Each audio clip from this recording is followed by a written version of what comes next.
Zero fees embedded systems scholarship test ద్వారా 100% free seat సాధించండి. అమ్మాయి మానేయడానికి రీజన్ ఏంటి? హిందూ దివ్య అదే ఉంటే రీజన్స్ కానీ అవి చెప్పొద్దు అని అనుకున్నాం. అంటే తను చెప్పొద్దు అన్నది తను కంఫర్టబుల్ లేదు. రీజన్ రీజన్ జనాలకి తీసేసారా లేకపోతే ఆమె వెళ్ళిపోయింది? తనే క్విట్ చేసింది. తనే క్విట్ చేసి పెట్టుకుంది నేను క్విట్ చేసిన అని, ఫర్ మై ఓన్ గుడ్ అని పెట్టుకుంది. ఇక్కడ ఓన్ గుడ్ ఏందో అర్థం కాలే నాకు. ఓన్ గుడ్ అని పెట్టుకోవడం హర్ట్ అయినా నేను. తనేమో ఏం మాట్లాడకు అన్నది. I'm quitting Vamshi farms as brand ambassador for my own good అని పెట్టుకుంది. I'm quitting Vamshi farms as brand ambassador. చాలు కదా. నేను కూడా నా మంచి కోసమే వదిలేస్తున్నా అంటే నా మంచి కోసమే నేను తీసేసిన వీడు కూడా పెట్టొచ్చు కదా. ఫర్ మై ఓన్ గుడ్, నాకు సేల్స్ వస్తలేవు కాబట్టి తీసేసిన ఏదన్నా అనొచ్చు కదా. ఇప్పుడు మ్యూచువల్ గా మనం ఇంకా ఈ రోజు నుంచి మనం కలిసి వీడియోస్ చేయరాదు అనుకున్నప్పుడు అంతే రెస్పెక్ట్ తోని నువ్వు స్టేటస్లు పెట్టుకోరాదు, నువ్వు పోస్టులు పెట్టుకోరాదు. వంశీ పెట్టిండ ఒక్క పోస్ట్ అన్న ఒక్కసారి అని చెప్పిండ. నువ్వు కూడా అంత సింపుల్ గా విడిపోవాలి కానీ ఏదో నాగ్ గా క్లెవర్ గా చేస్తున్నాము, నేను రోజు ఒక స్టేటస్ పెడతా, నేను ఇట్లాంటి పోస్టులు పెడతా అంటే తప్పు. స్టోరీస్ కూడా స్టోరీస్ పెడతా అంటే కర్మ విల్ టేక్ కేర్ అంటే ఏం టేక్ కేర్? అందుకనే డ్యూయల్ ఫేస్డ్ పీపుల్ అంటే ఎవరు? రెండు మొహాలు ఉన్న మనుషులు అనుకుంటున్నది. ఇవన్నీ పెడుతుంటే ఏమనిపిస్తుంది అంటే ఏదో జరిగింది, వీళ్ళిద్దరు అనుకోవాలనే పెడుతున్నారు. కానీ నేను పెట్టలేక కాదు కదా. నేను రోజు పెడితే వాళ్ళు చాలా హర్ట్ అవుతారు. చాలా సెన్సేషన్ అంటే ఇప్పుడు అంటే అది పెద్ద టాలెంట్ ఏం కాదు. వేరే వాళ్ళు తీసుకొని కాపీ కొట్టి పోస్టులు మనమే మాట్లాడతాం కదా. ఇక మనం మాట్లాడితే వాళ్ళు అకౌంట్ ఎందుకుంది నాకు అనిపిస్తుంది. మాట్లాడినా నేను జనరల్ గా మాట్లాడినా మనం కూడా అనొచ్చు. ఇండైరెక్ట్ గా చేయడం అనేది ఆర్ట్ ఏం కాదు, అది పెద్ద ఆర్ట్ ఏం కాదు. మనము సాధించింది అంటే ఇట్లా చేయొచ్చు ఇండైరెక్ట్ గా. మరి అంత లేదు, అది మాట్లాడద్దు అనుకున్నప్పుడు మాట్లాడొద్దు. ఇప్పుడు విడిపోయేటప్పుడు ఏమైందంటే బ్రాండ్ గా వద్దు అనుకున్నప్పుడు నువ్వేం చెప్పకు, నేను ఒక దగ్గర మంచిదే అనిపించింది, సోలోగా చేసుకోవాలనిపించింది. తర్వాత సోలో కన్నా ఇట్లా మళ్ళీ ఒకరితో చేయడమే బెటర్ అనిపించింది. సో నేను నా స్ట్రాటజీస్ నాకు ఉంటాయి కదా, నేను పనే చేస్తున్నా కదా. ఇదేమి నిజంగా నేను ఏదన్నా ఇల్లీగల్ బిజినెస్ చేస్తుంటే మీరు క్వశ్చన్ చేయాలి. నువ్వు ఒక అమ్మాయిని తీసేసినావు, ఇప్పుడు ఇంకొక అమ్మాయి ఎట్లా చేస్తావు నువ్వు అని అడగాలి. నేను ఒక మంచి ఆర్గానిక్ బిజినెస్ చేస్తున్నా అంటే ఒక గుడి లాంటిదే మా ఫామ్. సో దీంట్లో బూత్ లేదు, దీంట్లో ఏమీ లేదు. కావాలంటే మీరు వచ్చి చూసుకోవచ్చు, నాతోనే ట్రావెల్ చేయొచ్చు. సో అంత కంఫర్టబుల్ ఉంటుంది నాతో, వాళ్ళతో నాకు ఒక్కరితో కాదు, మొత్తం 25 మంది ఎంప్లాయీస్ కి మంచినే ఉంటాను నాతో. స్టాఫ్ కూలీలు అంటారంట. అదే నాటకాలు ఎక్కువైనా మాట్లాడేటోళ్ళే కూలీలు అంటారు, లేబర్ అంటారు. లేబర్ లా చూడడం కాదు మనది. ఎట్లా అంటే మంత్లీ శాలరీ ఉంటది. 30 days కి ఫిక్స్ చేస్తే ఏమైతే సార్ నేను వారం ఊరికి పోతా సార్ అని, సార్ కట్ చేయకండి సార్ లీవ్స్ అది ఇది అని వాళ్ళు 30 days శాలరీ తీసుకుంటారు. నేనేం చేసిన అంటే 30 days కి ఎంత వస్తుందో క్యాలిక్యులేట్ చేసి డైలీ 700 మోస్ట్లీ అందరికి డైలీ 700 అంటే 7 into 30 days వర్క్ చేస్తే నీకు 21,000 వస్తాయి. లేదు నువ్వు 1 week లీవ్ తీసుకుంటా నాకు ఫంక్షన్ ఉంది అని పోయినావు అనుకో, ఆ 7 into 7 4,900 కట్ చేసి ఇస్తాం. లీవ్ తీసుకోవాలంటే కొంచెం భయం అవుతుంది కదా, రూల్ పెట్టిన లేబర్ అనే మాట మాట్లాడలేదు, కూలీ అనే మాట మాట్లాడలేదు. ఇంకొకటి కూడా ఇంట్రడ్యూస్ చేసిండు, అదైతే సర్ప్రైజింగ్ ఉంది. ఇప్పుడు 700 per day కదా. ఒకవేళ రేపు వర్క్ లేదు, తక్కువ ఆర్డర్స్ ఉన్నాయి, ఈ రోజు వద్దులే అంటే ఆ రోజు వర్క్ లేకుండా కూడా 400. నేనే హాలిడే ఇస్తే 400, వాడే హాలిడే తీసుకుంటే 0. సో ఒక్కొక్కరికి ఒక్కొక్క వర్క్ లేకపోవడం వాళ్ళ తప్పు కాదు కదా, నాకనే పని చేయాలి. కూలోలుగా చూసి లేబర్ గా చూసింటే ఇప్పుడు మా వినాయక చవితి వీడియోస్ ఉంటాయి మొత్తం స్టాఫ్ తో కలిసి. స్టాఫ్ ఒక్కొక్కరు మాతో మాట్లాడుతుంటే ఇట్లా కళ్ళల్లో నీళ్ళు తిరుగుతాయి, అంత ప్రేమగా అంత ఆప్యాయంగా మాట్లాడతారు. సో ఒక్కరు ఇద్దరు బయటికి పోయి వచ్చి ఏదో మాట్లాడితే అంత అంటే ఇప్పుడు నాకేమనిపిస్తుంది అంటే మాట్లాడు, నువ్వు ఎంతన్నా మాట్లాడు. అంటే మాట్లాడంటే నాకు నా లైఫ్ లోనే మొత్తం నా జీవితంలో నేను ఫస్ట్ టైం చూస్తున్నా, నా చరిత్రలోనే నేను ఫస్ట్ టైం ఒక కంపెనీ వదిలేసిన ఎంప్లాయ్ వచ్చి అంటే అడ్డు అదుపు లేకుండా, అంటే అసలు ఫస్ట్ టైం నేను ఎందుకంటే ఇప్పుడు ఎన్నో కంపెనీలు ఉన్నాయి, కోట్ల టర్న్ ఓవర్ చేసిన. ఇప్పుడు డ్రైవర్లు ఉంటారు కదా శివ, ఇప్పుడు డ్రైవర్లు ఇప్పుడు పెద్ద పెద్ద వాళ్ళకి డ్రైవర్లు ఉంటారు కదా, ఫేమ్ ఉన్న వాళ్ళకి ఉంటారు, కోట్లు ఆ డ్రైవర్లకు చాలా విషయాలు డ్రైవర్లకు ఎక్కడ పోతారు అన్ని తెలుసు. ఇంట్లో పని వాళ్ళు ఉంటారు కదా, కుక్కో లేకపోతే ఇంట్లో హోమ్ వర్క్ చేస్తూ అంటారు, వాళ్ళకి ఇంట్లో భార్య భర్తలు కొట్లాడుతుంటే కూడా అంత తెలుస్తాయి. బయటకు వచ్చి మా సార్ ఎట్లా తెలుసా నాకు ఇట్లా అట్లా అని ఎవ్వరు ఇంతవరకు అట్లా ఒరలిన మనిషిని చూడలేదు నేను. ఈ మనిషి మాట్లాడుతున్నాడు చూడు, ఇన్ని 7-8 రోజులు ఎంత 2 weeks ఎంత అయిందో షాక్ లో ఉన్నా నేను. ఒక మనిషి టీచర్ ని తీసేస్తారు, వచ్చి ప్రిన్సిపల్ ఇట్లా, చైర్మన్ ఇట్లా అని ఇంతవరకు వీడియోస్ లేవు కదా అట్లా. మనం కూడా ఎన్నో కంపెనీలలో ఇప్పుడు మనం కూడా ఇప్పుడు ఒక పర్సన్ వచ్చి ఇలా జనాల్లోకి వచ్చి ఇలా పెట్టారంటే మీరు ఏదైనా ఇబ్బంది పెట్టేసి ఉండాలి. ఏదో టార్చర్ చేసి ఉండాలి, లేకపోతే కొంచెం హీనంగా ఆయన్ని రెస్పెక్ట్ఫుల్ గా కాకుండా ఆయన కొంచెం. అయితే ఇంటర్వ్యూ చూసిన నేను మీరు అడుగుతున్నప్పుడు చాలా చాలా క్రియేటివ్ అనిపించింది. మిమ్మల్ని ఆడపిల్లల ముందు మిమ్మల్ని కొట్టిండ్రా, మిమ్మల్ని తిట్టిండ్రా, అసలు మీకు క్యూరియాసిటీ ఏంటంటే ఇంత ఘోరంగా మాట్లాడడానికి ఏదో ఒకటి అయితే ఉండాలి. ఏం లేకుండా ఇంత మాట్లాడుతున్నాడంటే పర్సనల్ గా విపరీతంగా అవమానపడి ఉండాలి. లేదు, నేను షార్ట్ గా చెప్తా. ఇప్పుడు దీంట్లో ఏమైందంటే రాజేష్ అనే పర్సన్ మాట్లాడుతున్నాడు కదా, ఆయన నా దగ్గర డ్రైవర్ గా జాయిన్ అయిదామని వచ్చిండు. డ్రైవింగ్ దగ్గర నుంచి ప్లంబింగ్ వచ్చు, అది వచ్చి అంటే ఆయన చిన్న చిన్న వర్క్స్ చేస్తుండే. నేను ఎక్కడ కూడా ఆయనకు వర్కింగ్ అవర్స్ పెట్టలే. 20 గంటలు పని చేసినా 20 గంటలు పని చేసి, మీరు ఇంత ఫ్లెక్సిబుల్ గా ఫ్రీడమ్ ఇస్తారు కాబట్టి మీకు దగ్గర చేస్తాం సార్ మేము, అసలు మాకు ఏం వర్కింగ్ అవర్స్ పెట్టారన్న వాళ్ళు వీళ్ళంతా. సో పని చేస్తుండే అది. అండ్ ఒక రోజు నాకు తంబు ఇరిగిపోయింది క్రికెట్ ఆడేటప్పుడు. ఇరిగిపోతే డ్రైవింగ్ 2 చేతులతో చేయాలి కదా. మా అక్క ఏమన్నదంటే, ఫామ్ లో రాజేష్ ఉంటాడు కదరా, ఇంటికి పిలువు. మా అక్క కూడా వర్క్ చేస్తుండే కంపెనీలో, ఇంటికి పిలువు, నిన్ను తీసుకొని ఫామ్ కి పోతాడు అని అన్నది.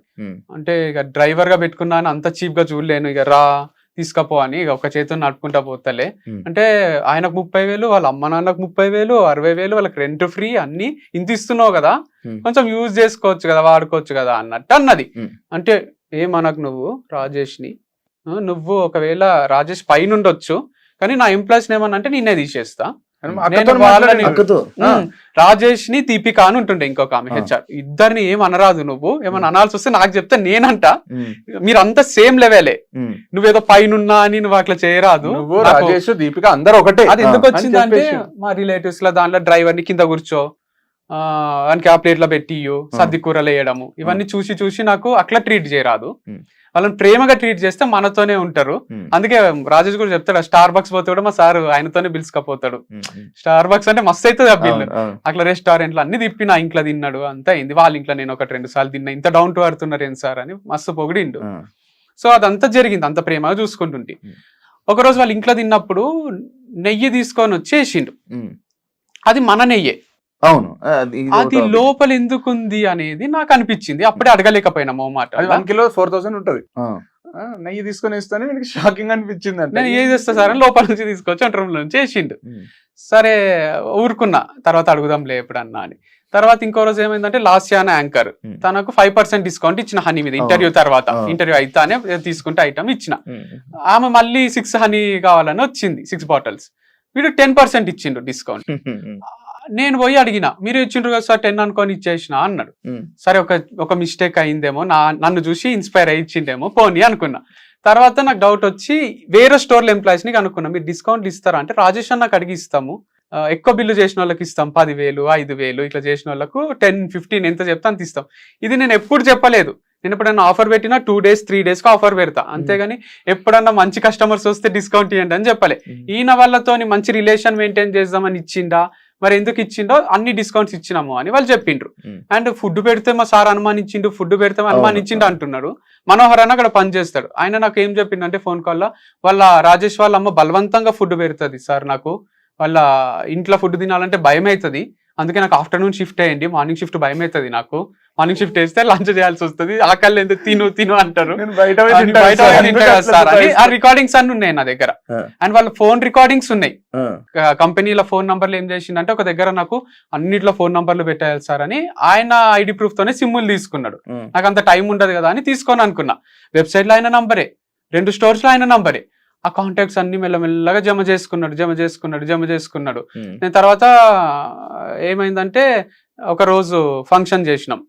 బ్రాండ్ అంబాసిడర్ ఏమన్నదంటే, అంతా కొంచెం పిచ్చి నడుస్తుంది బిజినెస్, అది కోడికి వస్తే మంచి నడుస్తుంది అంటే కోసిన రోజు పక్కకు పిలుచుకొచ్చి అన్న, ఇది నా కంపెనీ కదా రాజేష్, నువ్వు నిన్ను ఏమంటలేను అంటే నువ్వు తప్పు చేస్తలేవని కాదు, నేను ఇగ్నోర్ చేస్తున్నట్టు, అది పోనీళ్ళు రాజేష్ కి తెలియదు అని కానీ చెప్తున్నా, విను, డిస్కౌంట్లు ఇవ్వడం ఇట్లాంటి డిసిజన్ తీసుకోకు, ఇది నీ కంపెనీ కాదు నా కంపెనీ కదా అంటే నాకు చెప్పాలి అంటే, మీ బెనిఫిట్ కోసమే వాళ్ళు మళ్ళీ వస్తారని ఇట్లా చేసిన అయినా నేను ఎవరికి ఇచ్చినా అని ఇయ్యలేదు అని అరుస్తున్నాడు. అరవకు, విను, ఫస్ట్ చెప్పేది విను అని నేను. తర్వాత ఏం చెప్పినా అంటే, నేను నెయ్యి కూడా ఎందుకుంది అంటే, మీరే కదా వీడియో కోసం ఆ రోజు తీసుకున్నారు, అదే నెయ్యి లోపల పెట్టినా, మీరు ఓపెన్ చేసిన నెయ్యే అది అని అంటున్నాడు. మీరు ఓపెన్ చేసిన నెయ్యే, వీడియో రికార్డ్ చేయడానికే ఒక అన్నంలో నెయ్యి కలుపుకుంది, ఏదో వీడియో రికార్డ్ చేయడానికి అప్పుడు ఓపెన్ చేసిన నెయ్యే, మీరు వచ్చినప్పుడు మీకు మాత్రమే వాడుతున్నాం, మేము ఒక్క స్పూన్ కూడా వాడలేదు అన్నాడు. వీడు కూడా అది నమ్మి సరే సరే అన్న నువ్వు దొంగవి నీ పైన కంప్లైంట్ చేయాలి నువ్వు దొంగతనం ఎట్లా చేసినావు అనలే నేను ఓకే నాకైతే డౌట్ వచ్చింది అడిగినా అని అన్న లేదు ఏం తీసుకోలేదా మరి వాళ్ళకి ఫుడ్ పెడుతున్నారు కదా అది ఇది అంటే ఏం తీసుకోలే ఒక్కటి కూడా ముట్టలే అని అన్నాడు. నిన్న వీడియోలోనేమో బెండకాయలు తీసుకున్నాం ఫస్ట్ లో వచ్చినాయి అప్పటికి ఇంకా అమ్ముతలేమని నేనే తీసుకొని వండుకొని తిన్నాము అంటున్నాడు. పుచ్చకాయ ఏదో చెప్తున్నాడు అది సగము కట్ చేస్తే తిననియలేదు ఎందుకు తిన్నారు అన్నారు అని ఏదో చెప్తున్నాడు. అది యాక్చువల్గా ఏమైందంటే ఇట్లా నెయ్యి నేనే ఓపెన్ చేసిన కదా అని వేసిండ్రు. అట్లనే ఇది పుచ్చకాయ కూడా వాళ్ళు కొంచెం తిన్న తర్వాత వాళ్ళు ఏది మీరు తీసుకుపోతారా అని అడుగుతలేరు. అది పద్ధతి కదా, అక్కడ మిగిలిపోయినాయి కానీ ఇంకోటి కానీ సార్ మీరు ఏమైనా ఇంటికి తీసుకెళ్తారా మేము వాడుకోవచ్చా, సరే రాజేష్ వాడుకో. ఇది కదా ఒక బాస్ కి ఎంప్లాయీస్ కి మధ్య కూడా తెచ్చిస్తారు. ఒక్కొక్క యాపిలే మనకు 80 రూపాయలు 60 రూపాయలు పడుతుంది. మిగిలిపోయిన యాపిల్ నాకు అడగకుండా తింటున్నారేమో డౌట్ వచ్చింది. నాకు ప్రూఫ్ లేదు నా దగ్గర, కానీ నాకు ఇది తిన్నారు అంటే అది ఎందుకు తిన్నారు, నెయ్యి ఉంది లోపల అంటే ఇంకేముందో రైస్ ఉందేమో ఇట్లా అనుమానం వచ్చి నేను అంత స్టాక్ ఎంత వస్తుంది బయటికి ఎంత పోతుంది ఇప్పటి నుంచి డీటెయిల్స్ ఉండాలి చెప్పిన. నన్ను దొంగ అన్నాడు నేను దొంగ అనలే, మా అమ్మగారు హర్ట్ అయ్యిండ్రు మమ్మల్ని అనేసిండ్రు, అయినా మీరు ఇదే బిజినెస్ ఉంది ఆ రోజే ఇదే బిజినెస్ అనుకుంటున్నా, నాకు వేరే బిజినెస్ ఉంది ఫ్రెండ్స్ కి వేరే బిజినెస్ పెట్టించిన నేను అది చూసుకుంటా. నేను ఏమనుకుంటున్నారో ఈ రోజే మానేస్తా, మీరు ఇచ్చే డబ్బులు ఖర్చులకు కూడా సరిపోవు. నేనేమన్నా అంటే క్యాష్ అంతా ఆయన దగ్గరనే ఉంటుండే 2 స్టోర్స్, బ్యాంక్ లో డిపాజిట్ చెయ్యు అనే రోజు మీ డబ్బులతోనే పెట్రోల్ వేపిస్తున్నా నేను మీకు చెప్పలే అన్నాడు. సరే నా పని మీద తిరుగుతుంటావు కదా వేపిస్తేవి అనుకున్నా, కానీ అది ఎప్పుడు చెప్పిండు క్యాష్ బ్యాంక్ లో డిపాజిట్ చెయ్యు అన్నప్పుడు చెప్పిండు. ఆ క్యాష్ తో నేను వేయించుకుంటున్నా సార్ అని ముందే చెప్పాలి కదా. సో అది ఇన్ఫర్మేషన్ లేదు నాకు. సరే పోనీ ఇవన్నీ చిన్న ఇట్లా అయింది అట్లా అయింది, కానీ ఏం లేదు. ఇప్పటి నుంచి దీపిక అని ఒక అమ్మాయిని సారీ చెప్పలేదు అని నేను ఫైర్ చేసిన. తను ఏం చేసిందంటే హనీ ప్లేస్ లో గీ పంపించిండ్రు. రాజేష్ వచ్చి ఒక రోజు నాకు ఏం చెప్పిండు అంటే తను ఫోన్ కాల్స్ ఎత్తదు సార్, ఒకసారి మీరు పోయి చెక్ చేయండి, ఫోన్లే లిఫ్ట్ చేయదు తను, హెచ్ఆర్ఏ ఫోన్లు లిఫ్ట్ చేస్తుంది అనమాట అన్ని కస్టమర్ కి, చెక్ చేయండి లిఫ్ట్ చేయదు అసలు మీరు చూడండి అంటే. నేను పోయి అడిగిన ఎందుకు లిఫ్ట్ చేస్తలేవు అంటే నాకు వేరే పనులు ఉన్నాయి అంటే. నేను ఫస్ట్ డే ఏమని చెప్పి పెట్టుకున్నా కాల్స్ కోసం పెట్టుకుంటే నేను ఫస్ట్ ప్రయారిటీ ఇది ఉండాలి కానీ అది ఎట్లా చేస్తాను డిసప్పాయింట్ కాదు కాల్స్ అక్కడ చుట్టుండే వర్కర్స్ వాళ్ళు విన్నారు. తను సాయంత్రం ఫోన్ చేసి మీరు అందరి ముందు తిట్టడం నాకు నచ్చలే, మీరు అందరి ముందు ఎట్లా తిడతారు నన్ను, అయినా హనీ ప్లేస్ లో ఈ ప్లేస్ లో హనీ చిన్న మిస్టేక్స్ అవుతుంటాయి కదా, అన్ని మేనేజ్ చేయడం నాతో అయితలేదు, 100 కరెక్టే పంపిస్తాం కదా, 1-2 అయితే మీరు ఎందుకు తిడుతున్నారు. నాకు ఫ్రెండ్ లా మాట్లాడుతుంది, సారీ లేదు అపాలజీ లేదు ఏం లేదు. అంటే నీకు మేనేజ్ అయితే లేదు అంటే చెప్పు మరి క్విట్ చేస్తావా అంటే అట్లా కాదు అది ఇది అంటే I want you to quit hand over చేసి వెళ్ళిపో అని నేను. తను పిల్లోడు ఉన్నాడు, వాళ్ళ హస్బెండ్ అప్పుడే దుబాయ్ నుంచి వచ్చిండు, హ్యాండ్ ఓవర్ చేసి పోయింది. కొన్ని రోజులు మంచినే ఉంది, తర్వాత వచ్చి నేను చేస్తా అని అడుగుతుండే. తర్వాత ఒక రోజు వాళ్ళ హస్బెండ్ మెసేజ్ చేసిండు నాకు, ఏమని చేసిండు అంటే రాజేష్ అంటున్నాడు కదా ఆమె డిప్రెషన్ లోనే ఉంది ఇంకా బయటికి రాలేదు, తీసేసిండు డిప్రెషన్ లాగా పోయింది అంటున్నాడు, చిన్న తప్పులకు తీసేస్తాడు అది. ఆయన హస్బెండ్ ఏం చేసి యాక్చువల్ ఆ పిల్ల మా స్టూడెంటేనంట, నాకు తర్వాత తెలిసింది ఎంవిఎస్ఆర్ కాలేజ్ లో. మంచి మాకు hello Amshi Anna, this is Sai Kiran, husband of Deepika, your former employee. Actually I forced her to resign and so that I can take her with me. But unfortunately her visa was not processed. She is still in India and regretting quitting her job.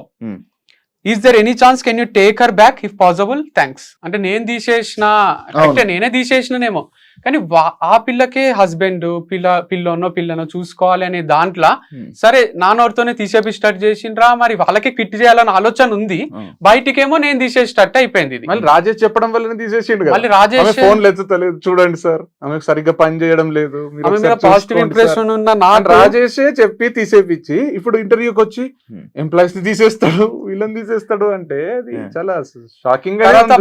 Bharat అని ఒక అతను ఉండే, ఆయన ఏం చేసిండంటే నా దగ్గరకు వచ్చి first Deepika అనే తీసుకొచ్చింది, నేను అగ్రికల్చర్ చేస్తా మీ ఫామ్ లో పండిస్తా అంటే 3 acres అది నువ్వు పండించేంత ఉండదు, ఒక పర్సన్ ఉంటాడు వీళ్ళని పెట్టి వర్కర్స్ ని చేపియడమే ఉంటది, వద్దులే నీకు సెట్ కాదు నువ్వు యుఎస్ఓ యూకేనో పోతా అని అంటుండే అనమాట.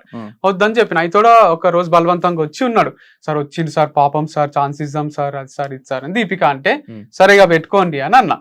ఆయన ఉన్నాడు, ఉండి కొన్ని రోజులు పని చేసిండు. తర్వాత నా దగ్గరకు వచ్చి నేను వీడియోస్ చేస్తా సార్ మీలాగానే మీ ఫామ్ లోనే అని అన్నాడు. నేను ఇంత వంశీ ఫార్మ్స్ అని పెట్టుకొని ఇండిపెండెంట్ గా ఒకటి చేద్దామంటే నాతో పాటు ఇంకొకరు వీడియో చేసి ఇంకొక స్టూడెంట్ వస్తారు, ఇంకొకరు వస్తారు, ఇది ఒక గ్రూప్ ఫార్మింగ్ అవుతుంది అని ఇది వంశీ ఫార్మ్స్ ఎందుకు అవుతుంది అని నాకు. నేనేమన్నా అంటే నువ్వు ఎక్కడన్నా ఫామ్ తీసుకొని అక్కడ చెయ్యు భరత్, ఇక్కడ వద్దులే అని అన్నా. తర్వాత నెక్స్ట్ డే వాళ్ళు ఇద్దరు ఫ్రెండ్స్ ని తీసుకొచ్చిండంట. నాకు తర్వాత తెలిసింది ఆయననే డౌట్ఫుల్ ఉన్నా, నాకు ఆయననే తీసేయాలని ఉంది. ఇక ఫ్రెండ్స్ ముగ్గురు కలిసి ఇక్కడ ఏం నేర్చుకుంటారు, ఏదో తెలుసుకుందామని వస్తున్నారు వాళ్ళు. ముగ్గురు వద్దని చెప్పు రాజేష్ అని చెప్పిండు. వాళ్ళు వెళ్ళిపోయినాక భరత్ శాలరీ వేయండి అని అడిగిండు రాజేష్ కి మెసేజ్ లో. రిప్లై ఇవ్వలే చాలాసేపు చూసి రిప్లై ఇస్తలేవు ఏమనుకుంటున్నావు అని ఆడు మెసేజ్ చేసిండు భరత్. రాజేష్ దానికి నువ్వేమనుకుంటున్నావు నా గురించి తెలుసా సకా మాట్లాడని రాజేష్. నీ దగ్గరకు వస్తా 10 మందిని తీసుకొని కొట్టుకుందాం అనే స్టేజ్ కి వచ్చింది అది. ఓవర్ రాజేష్ భరత్ ఎవరైతే కలిసి ఇంటర్వ్యూలు ఇస్తుండ్రో ఆ మెసేజెస్ అన్ని నాకు చూపించిండ్రు. నేను పోయి నువ్వు అట్లెందుకు మాట్లాడుతున్నావు, శాలరీ అడిగితే శాలరీ ఇచ్చేయాలి కానీ నువ్వు ఇట్లెందుకు చేస్తున్నావు రాజేష్, పొలైట్ గా ఉండాలి, మనము శాలరీ ఇచ్చి పంపించాలి, ఇవన్నీ ఎందుకు చేస్తున్నావు నేను చెప్పిన. లేదు సార్ వాడు పిల్ల బచ్చాగాళ్ళు వీళ్ళంతా అని రాజేష్. ఎవరిని ఎక్కడ అక్కడ పెట్టాలని రాజేష్. ఇప్పుడు కలిసిపోయినరు, ఇప్పుడు కలిసి వీడియోలు ముందు జరిగింది. ఫ్రెండ్స్ ఆర్గానిక్ ఫార్మింగ్ అని కూడా పెట్టుకున్నారు బయటికి పోయి. అయితే రాజేష్ వచ్చి చూపించడం, సార్ భరత్ పోయి ఫ్రెండ్స్ ఆర్గానిక్ ఫార్మింగ్ పెట్టుకున్నాడు, చూడండి సార్ ఏం చేస్తున్నారు మన ఎంప్లాయీస్ అని చూపిస్తున్నారు. మంచిగా అనిపిస్తుంది, రోజు ఒక వీడియో చేస్తున్నాడు మంచి. సరే చేసుకొని అనుకున్నా నేను. లేదు కదా రాజేష్ బయటికి పోయి దివ్య ఆర్గానిక్స్ అని ఇంకొక కంపెనీ, అదే కాంటాక్ట్స్ అవన్నీ తీసుకున్నాడు అని చెప్పినా కదా. అదే ఎట్లా తెలిసిందంటే నాకు ప్రవీణ్ అని మన ఆటో డ్రైవర్ అందరు మీ కాంటాక్ట్స్ అందరికి మెసేజ్లు చేస్తున్నారు, సార్ మీకన్నా తక్కువ రేట్ కి ఇస్తా, హోమ్ డెలివరీ చేస్తా అని. సో ఏవైతే కంపెనీలు అంటున్నాడో ఒక రోజు ఎగ్జైట్ అయ్యిండు, సార్ ఇంత మంచి కాంటాక్ట్స్ ఎట్లుంటాయి సార్ మీ దగ్గర, ఇట్లా మన అదృష్టం సార్ ఈ టెరా గ్రీన్స్ అనే కాంటాక్ట్ మనకు దొరకడం అని ఎగ్జైట్ అవుతున్నాడు. నాకు ఆయననే ఎగ్జైట్ అవుతున్నాను అన్నీ అర్థమవుతుంది. సో తర్వాత వాళ్ళ కంపెనీలు ఏవైతే అంటున్నాడో అక్కడ నుంచే తెప్పించిండు, డెలివరీలు చేయడం స్టార్ట్ చేసిండు జాబ్ వదిలేసిన తర్వాత. సో జాబ్ వదిలేసే ముందు కూడా ఒక మెసేజ్ చేసిండు నాకు. అంటే మళ్ళీ ఇది ఎట్లుందంటే నేను చేస్తుంటే సింపుల్ అనిపిస్తది, ప్రోడక్ట్ పెడతాడు, వీడియో చేస్తాడు, అమ్ముతాడు. నేను ప్రోడక్ట్ పెడతా, నేను వీడియో చేస్తా, నేను అమ్ముతా. అట్లా నన్ను చూసి స్టార్ట్ చేసిన వాళ్ళు 100 మంది తయారవుతున్నారు. ఆర్గానిక్స్ అని చేస్తున్నారు అని. జరిగాయి కదా, ఇన్ని ఇష్యూస్ జరిగాయి, మీకు కొంతమంది కస్టమర్లు అలానే ఉండిపోయి ఉన్నారు. ఈ ఇష్యూస్ వల్ల కొన్ని ఎవరైనా వెళ్ళిపోవడం గానీ, లేకపోతే మీకు ఫోన్ చేసి ఇలా అంటున్నారు ఎంతవరకు నిజమని గానీ, లేకపోతే అలాంటివి ఏమైనా జరిగాయా? ఏమైనా టెస్ట్లు అలాంటివి ఏమైనా చేసి నాకు ఇప్పుడు రిపోర్టెడ్ రిపోర్ట్ ఉన్నాయి అవి. సరే నువ్వు టెస్ట్ చెయ్యు, నీకు వేరే రిపోర్ట్ వస్తే ఆ రిపోర్ట్ వచ్చిన వాళ్ళు వీళ్ళిద్దరిని కూర్చోబెట్టి అడుగుదాం ఏ రిపోర్ట్ కరెక్ట్. ఆల్రెడీ ఇవి టెస్టెడ్ నేమ్ టెస్ట్ చేస్తారని నా ఫీలింగ్. టెస్ట్ చేసిన ఇప్పుడు వాడు ఓపెన్ గా ఒక వీడియోనే చేసిండు కదా, ఆర్గానిక్ కాదని ప్రూవ్ చేయండి నేను షాపే మూసుకుంటా అన్నాడు. ఇంకా కూడా ఏంది కాకపోతే వీళ్ళు ఏం చేస్తుండ్రు అంటే డిస్టర్బ్ చేసిండ్రు. ఎఫెక్ట్ అయితే పడ్డది కస్టమర్స్ మీద. అంటే ఇప్పుడు నా దగ్గర ఒక హనీ తీసుకుని వీళ్ళు ఎక్కడి నుంచో తెప్పిస్తారు, గీ తీసుకుని ఉంటారు, లేదా కందిపప్పు తీసుకుని ఉంటారు, కంపెనీ అని అరుస్తే వాళ్ళ ఫ్యామిలీలో ఒక 4 ఒక్కరు చూసినా వాళ్ళది ఒరిజినల్ కాదంట, వంశీ ఫేక్ అంట, అమ్మాయిల పిచ్చాడంట, తీసుకోకు వంశీ దగ్గర అంటారు కదా. సో అదంతా క్రియేట్ చేసి నేను కూడా చేయొచ్చు కదా. రాజేష్ ఎందుకు తీసేసినావు అంటే లోపల రూమ్ లో డ్రగ్స్ తీసుకుంటుండే రాజేష్ అని చెప్తే ఎట్లుంటది. లేదా వాళ్ళు రోజు అంత ఫ్యామిలీ అంతా 6 ప్రోడక్ట్స్ దొంగతనం చేసిండ్రు అందుకే తీసేసిన. ఇట్లా ఏం చెప్తలేను కదా, నేను చెప్తే మీకు కూడా డౌట్ వస్తుంది కదా. లేదా ఇప్పుడు మా అన్న ఇంటర్వ్యూ వచ్చి కూర్చో, ఇప్పుడే కదా శివానికి బ్రేక్ అడుగుతాడు చూడు, సిగరెట్ దాగొస్తాడు చూడు, ఇట్లాంటివి చెప్పినా అనుకో, మీ అన్నకు సిగరెట్ అలవాటు ఉందా అని నీకు జనాలకు కోట్ల మందికి నేను డౌట్ క్రియేట్ చేయగలను. నా పైన డౌట్ క్రియేట్ చేసి డౌట్ క్రియేట్ చేయడం ఎంతసేపు పని శివ. ఇప్పుడు రాముడు డౌట్ పడలేదేమో కానీ సీత గురించి మాట్లాడితే అడవులకే పంపించాడు కదా రాముడు. జనాలకు డౌట్ క్రియేట్ చేయడం ఎంతసేపు అని శివ. డౌట్ క్రియేట్ అయితే సేల్స్ కొన్నోళ్ళకు డౌట్ క్రియేట్ అయింది, కొనేటోళ్ళకు డౌట్ క్రియేట్ అయింది. గొర్రె కాదని ప్రూవ్ చేసుకోవాలి. అన్ని ఆర్గానిక్ స్టోర్స్ మీద ఇది ఇంపాక్ట్ పడ్డది. లాస్ట్ వారధి ఫార్మ్స్, నేత్ర వాళ్ళ మీద కూడా పడి ఉంటది. అది కూడా బాధనే నాకు. అది నాకు సక్సెస్ కావాలనే ఉంటది. తను ఏదో ఫెయిల్ అయిపోవాలి రోడ్ మీదకి వచ్చేయాలని ఉంటది, నేను కూడా సక్సెస్ కావాలని ఉంటది. నా ఇంటర్మీడియట్ ఫ్రెండ్ శివ ఒక ఆమె, తనకు పెళ్ళయి పిల్లలు ఉన్నారు అంటుంది. అప్పుడు ఫేస్బుక్ వాడుతుంటే ఇన్స్టాగ్రామ్. మొన్న ఏదో క్యాజువల్ నేను ఫేస్బుక్ ఆపేసిన వాడడం, మొన్న ఓపెన్ చేసిన. దాంట్లో కూడా 800K+ ఫాలోవర్స్ ఉన్నారు. అయితే కూడా పర్సనల్ ఫేస్బుక్ ఒకటి 5000 ఫ్రెండ్స్ ఉంటుంది. ఓపెన్ చేస్తే దాంట్లో ఫస్ట్ మెసేజ్ ఏముందంటే, are you guys cheating public in the name of organic farming, hi Chaitu are you guys cheating in the name of organic farming అని తను నా గురించి పూర్తిగా తెలిసిన తను మెసేజ్ చేసింది ఫేస్బుక్ లా. నా కాంటాక్ట్ లేదు. నేను very disappointed, didn't expect this from you అని పెట్టేసిన. అంటే తనకే డౌట్ క్రియేట్ అయిందంటే మామూలు మనుషులకు చాలా కాదు. మందికి ఇప్పుడు అంటే effect మా చేయాలంటే మామ నేను ఏమంటుండే అంటే మా అమ్మ వాళ్ళ తమ్ముడు వంశీ చెప్తే కొన్న బుద్ధి అవుతుంది, వంశీ చెప్తే చాలు, వంశీ చెప్పే విధానమా మరి అది ఏముంటుందో కానీ వంశీ చెప్తే అట్లాంటి నేను చెప్తే కొన బుద్ధి కానట్టు చేసిండ్రు వీళ్ళు. కాకపోతే దీనికి ఒక అప్పు ఉంటది, దీనికి ఒకటి తీర్చేది ఉంటది. ఇప్పుడు పొట్ట మీద కొట్టరాదు కదా, ఎంప్లాయీస్ కి శాలరీ అన్నిటి ఎఫెక్ట్ అయితే తప్పు. ఇప్పుడు నేను ఏమంటున్నా అంటే శివ, ఇప్పుడు సింపుల్ రీజన్ చెప్తాను నేను, ఇది పబ్లిక్ ఫిగరా లేదా సెలబ్రిటీనా కాదు అంతా పక్కన పెట్టండి. ఇప్పుడు నాకు పెదనాన్న ఉన్నాడు, నా కాంటాక్ట్, నేను పబ్లిక్ ఫిగర్ కాదు ఇంకా, పెదనాన్నను నిన్న పని మనిషితోని క్లోజ్ గా చూసిన అని నేను స్టేటస్ పెడతా, లేదా పక్కింటి ఆంటీతో క్లోజ్ గా చూసిన మా పెదనాన్న పక్కింటి ఆంటీ అని నేను ఒక స్టేటస్ పెడతా, నాకు తిక్కలేసి పెడతా. ఈ రోజు ఇప్పుడు పెడతా నేను జస్ట్ నా వాట్సాప్ లో 250 మెంబర్స్ ఉన్న వాట్సాప్ లో నా కజిన్స్, బంధువులు, బాబాయిలు, మామలు, అత్తలు, మా పెద్దమ్మ కూడా ఉంటది. ఇప్పుడు చూస్తే మా పెద్దమ్మ చూసిన, మా బాబాయిలు చూసిన, ఎక్కడ దూర బంధువులు చూసిన, ఒకరికొకరు స్క్రీన్ షాట్ తీసుకొని స్ప్రెడ్ చేస్తే మా పెద్దనాన్న జీవితం సూసైడ్ చేసుకొని చచ్చిపోతాడు 100% రాసిస్తాను నేను. లేదా పెద్దమ్మని చంపుతుంది కాఫీలో విషయం ఇచ్చి, లేకపోతే కొట్లాటలు అయ్యి గజిబిజి ఒక్క రోజుల ఒక్క గంటల. ఆయన సెలబ్రిటీ కాదు, ఆయన సోషల్ మీడియా లేదు, అయినా ఆయన జీవితం నాశనం చేయడం ఇట్లా ఏ మనిషి జీవితం అన్ని ఇట్లా నాశనం చేస్తాడు. ఒక డ్రైవర్ అనుకుంటే ఒకరిని గుద్ది చంపేస్తాడు. అంటే జీవితం నాశనం చేయడం ఏదో పెద్ద ఆర్ట్ లాగా. నేను స్టోరీలు పెట్టుకుంటా, నేను ఇండైరెక్ట్ గా మాట్లాడతా, నేను ఒకరి మీద పంచులేస్తా అంటే ఎంతసేపు అని అది స్టార్ట్ చేస్తే ఎవరి లైఫ్ లో అన్నా సాఫీగా ఉంటాయి. ఇప్పుడు ఒకరి జీవితం నాశనం చేయాలని ట్రై చేస్తున్నాం, నేను ట్రై చేస్తే నాకున్న కొంచెం, నేను ఎన్నో రోజులు కష్టపడి కొంచెం ఫాలోవర్స్ నేను స్టార్ట్ చేస్తే జీవితాలు నాశనం కావా? అంటే ఎంతసేపు పని అది అని. పోనీ లీగల్ గా పోతే డిఫమేషన్ ఒక్కటేస్తే, డిఫమేషన్ కి చట్టాలు ఎట్లున్నాయంటే నాన్ బెయిలబుల్ ఉన్నాయి. నీకు ఏ లెవెల్లో నష్టం జరిగింది, నీకు నీ ఆత్మాభిమానం దెబ్బతిన్నదా, నీ ఫేమ్ దెబ్బతిన్నదా, నీ డబ్బు దెబ్బతిన్నా అనే లైన్స్ లా నాన్ బెయిలబుల్ ఉన్నాయి. లైఫ్ బెయిల్ కూడా దొరకదు, బయటకు కూడా రావు. ప్లస్ ఇంత నష్టపరిహారం కట్టాల్సి ఉంటుంది, నీ జీవితాంతం కష్టపడినా నువ్వు అది కట్టలేవు. నీ జీవితం నీకు 25-26 ఏళ్ళలో ఉండొచ్చు, ఆయన చెప్పుకునే దాని ప్రకారం చూస్తే అయితే 40 లాగా అనిపిస్తారు కానీ ఏమో ఉండొచ్చు. అయితే ఆయన భవిష్యత్ అంతా పాడైనట్టే కదా. భరత్ అని ఒకడు ఉన్నాడు, వచ్చింది 21 ఏళ్ళు ఉంటాయి, చిన్న పిల్లడు యుఎస్ పోతా అది అంటే నోటి మాట కదా అనేస్తావా నువ్వు? బూత్ ఫామ్ అంటావా? బూత్ ఫామ్ అని తప్పించుకుంటావా నువ్వు? పోనీ మీడియా నుంచి తప్పించుకుంటావా అంత? నువ్వు ఇండియా ఇప్పుడు పోలీస్ కేసు అయ్యి కంప్లైంట్ చేసినా అనుకుంటే నాకు కొంచెం పలుకుబడి అయితే ఉంటది కదా. ఇన్ని రోజులు ఇన్ని ప్రాజెక్ట్ చేసిన, ఇంత చైర్మన్ లెవెల్లా, ఇంత దాంట్లో నేను IAS IPS లెవెల్ నుంచి కూడా నేను చేయొచ్చు. నా ఒక్క రోజు కాదనుకుంటే చేస్తే ఎట్లా తప్పించుకుంటావు అంటున్నాను. ఎట్లా తప్పించుకుంటావు? ఒక మాటను తప్పించుకుంటావు. మళ్ళీ ఒక ఐడియల్ పర్సన్ గానే ఉండబుద్ధి అవుతుంది కదా ఈ ఫీల్డ్ లోకి వచ్చి. నాకు మంచి ఫేమ్ కోరుకున్నా కానీ ఇట్లా చెత్త ఫేమ్ కోరుకోలే నేను. ఎందుకంటే మా అక్క కొడుకులు ఉంటారు అల్లుళ్ళు, వాళ్ళకి మా అక్క చెప్పాలేదా వంశీమామలా కావాలరా మీరు, వంశీమామలాగా సక్సెస్ కావాలని చెప్పాలి అని. మా అక్కకి హెసిటేషన్ వస్తుందేమో అనిపిస్తుంది నాకు. వీళ్ళు క్రియేట్ చేసే దాని వల్ల వీడు ఇంత కాంప్లికేట్ చేసుకున్న లైఫ్, అన్ని నెగటివ్ కామెంట్స్ వస్తాయి, లైక్స్ వస్తాయి, అన్ని వస్తే అభిమానం ఉంది, సెల్ఫీలు అడుగుతున్నారు.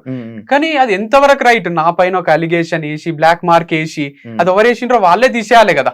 తీసేసేంత వరకు నేను కూడా ఇడిచిపెట్టాను అసలు. సో నేను ఏం చెప్తున్నా అంటే, వేయాలనుకుంటే ఎవరి మీద అయినా వేయొచ్చు. నయనతార ఫస్ట్ శింబుతో రిలేషన్ అని అంటుండ్రి, తర్వాత ప్రభుదేవా అన్నారు. మరి ఇప్పుడు విఘ్నేష్ అని ఒక డైరెక్టర్ చేసుకుంది, చీపమే అందరిద్దరిని వదిలేసింది, ఇంకొకరిని పట్టుకుంది. ఇట్లా మాట్లాడతామా అంటే ఒక రెస్పెక్ట్ మాట్లాడితే డ్రైవర్ వచ్చి చెప్తాడా ఇట్లా చేస్తుంది అని చెప్పి సర్వైవ్ అవుతాడా అంటున్నా నేను. ఏమంటున్నా, సర్వైవ్ ఎట్లయితారు మనుషులు? సర్వైవ్ ఎట్లయితారు? సర్వైవల్ కష్టమవుతుంది. నేను ఊరుకుంటున్నాం మేము ఇట్లా, పోనీలే తెలుసుకుంటారు, పోనీలే అనుకోకుంటే ఒక 10 రోజులు నావి కాదనుకుంటే, ఇప్పుడు తప్పు చేయంత అనుభవిస్తున్నప్పుడు తప్పు చేసినోడు ఎంత అనుభవిస్తాడు? ఇప్పుడు మొన్న డప్పులు కొట్టుకుంటా మీరు చూసి ఉంటారో లేదు ఇన్స్టాగ్రామ్ లో, మా అల్లుడు పక్కన మేము ఇద్దరం ఉన్నాము, డ్రమ్స్ ఎప్పుడో 3 years బ్యాక్ వీడియో, వాడు డ్రమ్స్ నాన్న ఇప్పించిన డ్రమ్స్ కొడుతున్నాడు, మేము ఇద్దరం కూడా ఎగురుతున్నాం, మేము క్రికెట్ ఆడుకొని వచ్చినాం. ఆ వీడియో 2 million+ పోయింది. దాని కింద కమెంట్స్ చూస్తే, మీ మామల్లాగా తయారు కాకరా నువ్వన్నా, మీ మామలతో దూరంగా ఉండు, రేపిస్టులు ఉన్నారు, ఈ కమెంట్స్ ఉన్నాయి.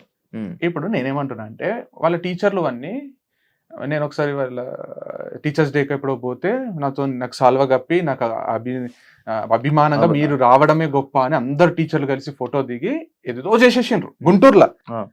అయితే ఈ రోజు వీళ్ళ మామలు ఇట్లంట అని మాట్లాడితే అది వాని మైండ్ లో పడితే వానికి 8 years ఎంత ట్రామా అది. నిజమే. మా అమ్మమ్మకి ఎఫెక్ట్ అవుతుంది. మా అమ్మమ్మ పక్కింటి ఆమెతో మాట్లాడితే ఇట్లంట కదా అంటే, మా అమ్మమ్మకి ఈ రోజు వరకు మమ్మల్ని పొగటేటోళ్ళు తప్ప తిట్టేటోళ్ళు లేరు. మా అమ్మకు ఏమేమో అవుతుంది, మా అందరికి ఎఫెక్ట్ అమ్మ అవుతుంది. ఇప్పుడు మీకే కూడా ఇప్పుడు ఇంటర్వ్యూ తర్వాత నేను ఇంటికి పోయి ఒక రీల్ చేస్తా, శివ ఇంటర్వ్యూ చేసిడు మస్తు మజా వచ్చింది, కానీ ఇంటర్వ్యూ అంతా అయిపోయినాక ఇట్లా డ్రగ్స్ దొరుకుతాయంట, పోదాం ముగ్గురం తీసుకుందాము అని అన్నాడు శివ అని ఒక రీల్ చేసిన అనుకో, మీ ఫ్యామిలీకి ఈ టీమ్ కి అందరికి డౌట్ రాదా నిజంగానే శివ డ్రగ్స్ తీసుకుంటాడా? నువ్వు నన్ను ఏం చేస్తావు, నువ్వు నన్ను ఏం చేస్తావు అప్పుడు? సరే నేను చెప్పిన డౌట్ క్రియేట్ చేసిన, ఏ వంశీ డౌట్ క్రియేట్ చేసిన, సగం మంది నమ్ముతున్నారులే, సగం మంది నన్ను వదిలేస్తావా? మరి బూత్ ఫామ్ అమ్మాయిల ఫామ్ అని నేను ఏదో బ్రోతలోజ్ నడుపుతున్నట్టు చేస్తే నేను ఎట్లా వదిలేస్తా? యాంకర్లను కూడా అవునా నిజమా ఏందది అంటే చెప్పు చెప్పు చెప్పు ఏమైతుంది, నైట్ ఏమైతుంది చెప్పు చెప్పు, అది ఒక పద్ధతి. అది ఇప్పుడు అర్పిత కూడా డైరెక్ట్ మెసేజ్లు చేస్తారు, వాళ్ళతో తిరగకు జాగ్రత్త అంటే ఏముంది మీ దగ్గర, ఏమైనా ఎవిడెన్స్ ఉందా? నాతో ఎందుకు తిరగరాదు, నాతో ఎందుకు జాగ్రత్త? నువ్వు అఫీషియల్ గా ప్రూఫ్ చూపించి వంశీ ఇట్లా అంటాడని ప్రూఫ్ చూపించి జైలు లేపి, లేకపోతే వాళ్ళ అన్న నేపి, వాళ్ళ అన్ననే దీని వెనకాలంతా నడిపిస్తున్నది అని ఏమైనా చేయు, అంతే. ఎవిడెన్స్ చూపించి వంశీ ఫార్మ్స్ ని క్లోజ్ చేయు, అప్పులు కూడా నువ్వే తీర్చుకో క్లోజ్ చేసి. సో ఇట్లా ఏదో ఒకటి చెయ్యాలి గాని నా కష్టాలల్లా నేను కింద పడి మీద పడి ఇటు ప్రొఫెషనల్ లైఫ్ జీరో అయ్యి పర్సనల్ లైఫ్ జీరో అయ్యి మళ్ళీ రీస్టార్ట్ చేసుకొని జీరో నుంచి మళ్ళీ ఏదో చేస్తున్నా. నేను నా కష్టాలు ఏమో నేను పడుతున్నా, నేను ఒక్కరిని చేస్తే కొనరేమో అని భయంకి ఆడపిల్లతో రీల్ చేపిస్తున్నా. వర్కాలిక్ పర్సన్ నేను, ఆల్కహాలిక్ కాదు, ఎప్పుడన్నా ఒకసారి తాగుతాం. అది నేను ఇప్పుడు చెప్తున్నా, వాడు ఏదో చెప్పిండు కనుక్కున్నాడు కాదు, నా ముందు ఇంటర్వ్యూలలో కూడా ఉన్నాయి. మన ఇంటర్వ్యూ చెప్పలేదు, కోపం వస్తుంది, మందు తాగుతాం, అంత నార్మల్ పీపులే. లైఫ్ ఎక్కువ చూసినాం కాబట్టి వేరే లైఫ్ ఈజీ చేయడానికి ట్రై చేస్తాం అంతే. మీరు బయట జనాల్లో ఉంటారు కాబట్టి ఏదైనా చిన్న చేసిన కూడా మేము మాటలు చెప్పేది. ఇప్పుడు ఈ రోజుకి నేను చెప్పేది, ఎప్పుడన్నా లైఫ్ ని ఎఫెక్ట్ చేసే మాట ఒకటన్నా చెప్పినా, ఒక మంచి కథ, ఒక మంచి విషయం, ఒక డిమోటివేటెడ్ పర్సన్ ని ఒక మోటివేట్ చేయడం, లేకపోతే ఒక ఇన్స్పైర్ చేయడం, ఏదైనా సాధించాలి, అది తప్ప ఏదో చిల్లర వీడియోలు అయితే చేయలే కదా. నేను చిల్లర అంటే ఎంటర్టైన్మెంట్ కూడా నేను కూడా అంతే కదా, మంచి ఫుడ్ ప్రొడక్ట్స్ అమ్ముకుంటున్నా. ఒక కిరాణా షాప్ లో అమ్మేది నేను ఆర్గానిక్ స్టోర్ అని పెట్టుకొని కిరాణా షాప్ లాంటిది పెట్టుకొని అమ్ముకుంటుంటే నేను చిన్న చిత్కాగానే బతుకుతున్నా. వీళ్ళందరికీ జెలసీ, వీనికి దగ్గర పక్కన అమ్మాయి ఉంటది, వీడు ఎన్ని కోట్లు సంపాదిస్తున్నాడో, ఏమైపోతుందో, రేట్లు డబల్ పెట్టిండా, వీడు త్రిబుల్ పెట్టిండా, ఇదంతా బయట నుంచి చూసి అనుకుంటున్నారు. కానీ నాతో ట్రావెల్ చేస్తే తెలుస్తుంది అంటున్నా నేను. మీరు అప్పుడప్పుడు లైక్ దీని గురించి ఒక టాపిక్, ఊరు వేరే చోట్లకు వెళ్ళి, లైక్ మొన్న మహాబలేశ్వర్ వెళ్ళి దానికి వెళ్తారు, లేకపోతే కొన్ని ప్లేసెస్ కి వెళ్ళి ఒక అమ్మాయిని తీసుకుని వెళ్ళి అక్కడ వీడియోస్ చేస్తూ ఉంటారు. అక్కడ ఏ ఫార్మింగ్ కి సంబంధించి మీరు వెళ్ళరంట, జస్ట్ అక్కడికి వెళ్ళి వీడియో తీసి వస్తారు అనేసి అన్నారు. అసలు మీరు అక్కడికి ఎందుకు వెళ్తారు, ఎందుకు వీడియో చేస్తారు? చెప్తా. ఫస్ట్ 2 స్టోర్లు ఉన్నాయి కదా, ఈ స్టోర్ ఆ స్టోర్ లో చేస్తే పిచ్చోళ్ళు అయిపోతారు జనాలు, చూడరు. మేము టెంపుల్స్ లో చేస్తున్నాం, మహాబలేశ్వర్ లాంటి ప్లేస్ లో ఇట్లా వచ్చినాము, కాంప్లికేటెడ్ ఉంది అని ఒక టూరిజం లాంటి వీడియో చూపిస్తున్నాం. దాంతో పాటు అక్కడ స్ట్రాబెరీస్ దొరుకుతాయి, సీజన్ కాదంట, ఇది సీజన్ అంట అని ఒక నాలెడ్జ్ ఇస్తున్నాం. అన్ని టైప్స్ అన్ని జోనర్స్ ఇంక్లూడ్ చేయడానికే ట్రై చేస్తున్నాం. సో 100 వీడియోలు వస్తే 100 డిఫరెంటే ఉండాలనేది మా ప్లాన్. కాన్సెప్ట్ తీసుకోవడానికి కూడా వీడు ఒక్కడే రోజు, ఇప్పుడు అంతెందుకు, ఇంట్లో గ్రీన్ మ్యాట్ ఉంది, స్టూడియో ఉంది, ఇప్పుడు గ్రీన్ మ్యాట్ లో చేసుకోవచ్చు కదా, రోజు పెట్టి ఊటీ చేసుకొని చేయొచ్చు కదా. అంటే ప్రోడక్ట్ కదా అమ్మేది, కానీ ఎందుకంత దూరం ట్రావెల్ చేస్తుండు, ఎందుకు తిరుగుతుండు, ఏందంటే ఒక క్యూరియాసిటీ పెంచడానికే. ఇప్పుడు వంశీ ఫార్మ్స్ అనేది ఏమి, అది నెస్లేనో బ్రిటానియానో లేకపోతే హీరో హోండానో కాదు కదా, లేకపోతే టాటా కాదు కదా, అది ఇప్పుడు అంబానీ రిలయన్స్ కాదు. అది వంశీ ఫార్మ్స్ అనేది నిన్నగాక మొన్న పుట్టింది. నేను 2 రోజులు వీడియో చేయకుండా ఫస్ట్ ఒక పిల్ల పుట్టి, వారధి ఫార్మ్స్ అనేది పుట్టి 2 నెలల్లో చచ్చిపోయింది. ఇప్పుడు మళ్ళీ ఒక పిల్లని అన్నాడు వీడు వంశీ ఫార్మ్స్ అని, దాన్ని కూడా 2 నెలల్లో చంపేస్తారా? చుట్టుముట్టిండ్రు వాళ్ళు, కామెంట్స్ పెట్టేటోళ్ళు, ట్రోలర్స్, వాడు సూర్య అంట, వాడు నా మీదనే బతుకుతున్నాడు. సరే నేను కూడా వాళ్ళ ఫ్యామిలీ మీద బతకొచ్చా? వాడిని ఏం చేయలేకపోవచ్చు, లేదా వాడే ఓన్ కంటెంట్ చేస్తేనేమో. వాళ్ళ అమ్మ ఉంటది, నాన్నుంటాడు, వాళ్ళకి ఒక ఫ్యామిలీ ఇండియాలో ఉంటది. సో వాడు కెనడాలో ఉన్నాడేమో, వాడిని రప్పియాలంటే 2 నిమిషాల పని నాకుండే కాంటాక్ట్స్ కి దానికి. కానీ చేస్తలేము, వాళ్ళ ఫ్యామిలీ ఫోటోస్ తోని వీడియో చేయొచ్చు కదా. ఈమె ఇట్లా, ఈయనొకటి, ఈయనొకడు, వాళ్ళ డాడీ ఇట్లా, వాళ్ళ పిల్లం ఇట్లా చేస్తున్నారు. అర్పిత మీద కూడా పేరు మార్చి చేస్తున్నారు. నాతో వచ్చిన బ్రాండ్ అంబాసిడర్ అవసరమా? పేర్లు ఇట్లా మార్చుకుంటా, జోక్ మాకరీ ఎందుకు చేస్తున్నావు నువ్వు? క్లాస్ లో సెటర్ వేస్తేనే తీసుకోం మేము. మేము తిరిగి ఇచ్చేస్తాం, టీసీ ఇచ్చి పంపిస్తాం వాళ్ళకు. అట్లాంటిది జోక్ వేస్తున్నాడేమో అని డౌట్ వస్తే రియాక్ట్ అయ్యే మేము మా పైన జోకులు వేస్తుంటే ఎట్లా వదిలేస్తాం అనుకుంటున్నారు అనేది అంత ఈజీ అయిపోయింది. మీరు ఇప్పుడు ఏం చేయబోతున్నారు నార్మల్ గా? అంటే డిఫమేషన్ వేస్తాం, వాళ్ళతో క్షమాపణ చెప్పించుకుంటాం. నాగార్జున వదిలిపెట్టలేదు కదా ఎవరిని. అట్లా నాగార్జున కూడా ఆర్గానిక్ స్టోర్ స్టార్ట్ చేసుకొని అదొక బూత్ ఫామ్ నాగార్జున నడిపేది అంటే రియాక్ట్ అవుతాడు కదా. నేను కూడా అవుతా, నాకు కూడా ఫ్యామిలీ ఉంది, మంచిగానే బతకాలని ఉంటది కదా. సో ఎవడో వచ్చి ఏదో అన్నంత మాత్రాన రియాక్షన్ లైఫ్ లో బతికితే రెస్పెక్ట్ఫుల్ గా, గ్రేట్ఫుల్ గా, ఒక హోదాతో, హుందాతనంతో, హోదా కోసం, పరువు కోసం ప్రాణాలు ఇచ్చేటోళ్ళు ఉన్నారు. అవును. అంటే నేను వాళ్ళకి ఒక బూత్ ఇల్లు ప్రోతలో నడుపుతారు రాజేష్ వాళ్ళ ఫ్యామిలీ అని చెప్తే డౌట్ క్రియేట్ అవుతుంది. చెప్పనేను మరి వాళ్ళు నడుపుతారు, వాళ్ళ ఇంట్లో వాళ్ళ అక్కు ఉంటది, రాజేష్ ఫేమ్ లేదు ఏం లేదు, వాళ్ళ ఫ్యామిలీలో. లేకపోతే రాజేష్ బయట తిరుగుతైతే చూసినావని ఇది అని అంటారు కదా, లేదా జైలుకి పోయి వస్తాడా ఇట్లా అన్నాడు వంశీ మీ సారే కదా నిజమేనా అని అడుగుతారు కదా. మరి ఆ డౌట్లు క్రియేట్ చేయడం ఏంది? ఎవిడెన్స్లుండి ప్రూఫ్లుండి నన్ను లోపలేపిస్తే వేరు కానీ ఇదంతా ఏం చేస్తుండ్రు అని మీడియా ముందుకు ఇప్పుడు ఇవన్నీ జరిగాయి, ఇవన్నీ మాట్లాడుతున్నాడు, ఇవన్నీ బయటకు వచ్చి ఇంటర్వ్యూలు ఇస్తున్నాడు. మీరు కాంటాక్ట్ అవ్వడానికి ట్రై చేశారా? కాంటాక్ట్ ఉంది, కాంటాక్ట్ ఏమని కావాలి? లైఫ్ లో రాజేస్తాను నేను అసలు ఏంటి, ఏం కావాలి? అవసరమే లేదు కదా, వేరే వాళ్ళే మాట్లాడుకుంటారు కదా. నేను ఇప్పుడు ఈ ఇంటర్వ్యూ ఇవ్వడానికి కూడా ఒకసారి చెప్పి చూద్దాం. రాజేష్ కి, భరత్ కి కెనడాలో సూర్యానా బూర్యానో ఎవరు ఉన్నారు. ఇప్పుడు సూర్య పేరుని మార్చాలా నేను? తట్టుకుంటాడా? ఎస్యూని అట్లే ఉంచుతా, మధ్యలో ఏమన్నా డబుల్ లెటర్స్ పెట్టి తర్వాత అవి పెడతా, ఒప్పుకుంటాడా? ఒప్పుకుంటాడా అంటున్నాను. అంటే ఏంది ఇప్పుడు ఈ పేర్లు మారుస్తావా నువ్వు? ఎక్కిరిస్తావా నువ్వు? ఎక్కిరిస్తే చిన్న పిల్లలు ఏ అని ఎక్కిరిస్తే వచ్చి కొడతారు. అవును, ఎక్కిరిస్తున్నాడు అంటే కెనడాలో ఉంటే ఎక్కిరిస్తాడా? అంటే ఒక ఉద్యమం లాగా ఎట్లా చేస్తారని. సరే శివ వీడియోస్, వీడియో మా అన్న వీడియోస్ నేను తీసుకొని రోజు ఒకటి మోకరీ చేయాలా, రోజు ఒకటి చేయాలన్నా? మాట్లాడుకునే స్టైల్ ఇంటర్వ్యూవర్స్ రాజేష్ కూడా. ఇప్పుడు సూర్య అయితే చాలా చిల్లర చేస్తున్నాడు. అంటే ఏమనుకుంటున్నాడో, ఒక సిరీస్ 10-12 వీడియోస్. మేము క్రికెట్ టీమ్ ని, Vamshi farms cricket team start చేసి ఒక్కొక్కరిని ఇంట్రడ్యూస్ చేస్తుంటే ఇది మా టీము, దాంట్లో ఏమన్నా బూత్ ఉందా, వల్గర్ ఉందా? మా 11 మందిని ఇంట్రడ్యూస్ చేస్తే వాడు వచ్చి క్రికెట్ టీము, ఇగో ఉప్పల్ బాలు మా టీంలు ఉన్నారు, ఇగో ఎవరెవరో పేర్లు వాళ్ళ ఫోటోస్ చూపించి ఇది మా టీం అని జోకులు చేస్తున్నాడు దాంతో. అంటే ఏంది ఇది? కెనడాలో ఉంటే తప్పించుకోవచ్చు. కెనడాలో ఉంటాడు పోనీ. ఇప్పుడు తనకు ఒక భార్య ఉంది, ఒక కుక్కని పెంచుకుంటున్నాడు, ఒక ఉద్యోగం చేస్తున్నాడు అంట, కెనడాలో ఉన్నాడు పోనీ. ఇక్కడ వాళ్ళ అమ్మ నాన్న ఉండరా? వాళ్ళ భార్యకు అమ్మ నాన్న ఉండరా? వాళ్ళకి అన్నదమ్ములు ఉండరా? లేదు, కెనడాలోనే ఉన్నాడు, నేను ఇండియాలో ఉన్నా. నేను నా పని పట్టుకొని నేను చేస్తే, ఇప్పుడు అతనికంటే ఎక్కువ ఎక్స్పీరియన్స్ కదా, అతను 25K ఉన్నారు, నాకు 670K ఉన్నారు. నాకు 6 లక్షలకు ప్లస్ నాకు యూట్యూబ్ లా, ఫేస్బుక్ లా, నాకు ప్రతి దగ్గర 1 మిలియన్ దగ్గర ఉన్నారు. ప్లస్ ఫాలో కాని వాళ్ళు ఉన్నారు.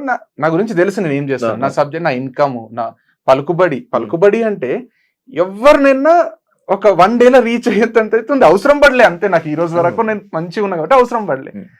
ఎక్కడికి పోయినా అభిమానంగా పలకరించి. ఇప్పుడు శంషాబాద్ లో మనం మ్యాచ్ ఆడినాం. మ్యాచ్ ఆడితే అక్కడ ఎప్పుడు అనుకున్నాం, మన టిఆర్ఎస్ ఉన్నప్పుడు, కాంగ్రెస్ కాకుండా శంషాబాద్ లో మ్యాచ్ ఆడుతున్నాం నైట్. అయితే శంషాబాద్ నుంచి ఇవి వెహికల్స్ కేసీఆర్ కేటీఆర్ ఎవరో పోతున్నారంట.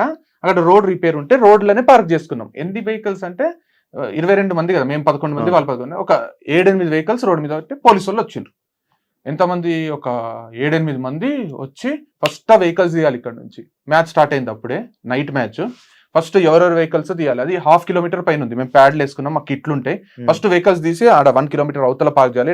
ఇక్కడ సీఎం పోతాడు, ఫస్ట్ వెహికల్స్ తీసేయాలి అని మొత్తం సీరియస్గా ఆర్గనైజర్స్ అందరు వచ్చి, నేను హెల్మెట్ పెట్టుకొని నేను హెల్మెట్ తీసి, సార్ ఇప్పుడే మ్యాచ్ స్టార్ట్ అయిందంటే ఆయన గుర్తుపెట్టిండు, సిఐ ఆయన గుర్తుపెట్టి, సార్ కృష్ణ చైతన్య రెడ్డి గారు మీరా, రే చాలా హ్యాపీగా ఉందని ఒక సెల్ఫీ దిగి, ఆయన ఎంతసేపు ఉంటుంది మ్యాచ్ అని అడిగి, 3 hours ఉంటుంది సార్ అంటే. ఓకే 11 లోపు అయితే అయిపోతుంది కదంటే, 11 o'clock లోపు అయిపోతుంది 100%. అంటే అయిపోతాను వెంటనే వచ్చి తీసేయండి అని పోతానే వాళ్ళు అడుగుతున్నారు నాకు, వేరే క్రికెటర్స్ ఆపోజిట్ టీం, మీరు ఐపీఎస్ఆ, మీరు కలెక్టరా, మీరు ఏం సార్ మీరు, అట్లా అంత రుబాబుగా వచ్చిన పోలీస్ వాళ్ళే వెనక వెళ్ళిపోయారు. అంటే నేను చేసిన కంటెంట్ కో ఏమో నాకు అది ఉంది, ఏమో ఉంది.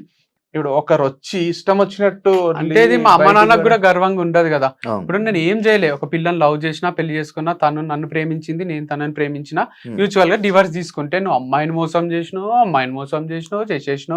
వేరే అమ్మాయి వచ్చింది అంటే మా అమ్మ నాన్నకు కూడా ఎవరన్నా పక్కింటి వాళ్ళు ఒక అమ్మాయిని మోసం చేసిండా మీ కొడుకు అంటే మోసం కాదు కదా అది. అంటే తనే డివర్స్ ప్రపోజల్ పెట్టినప్పుడు మోసం ఎట్లయితది?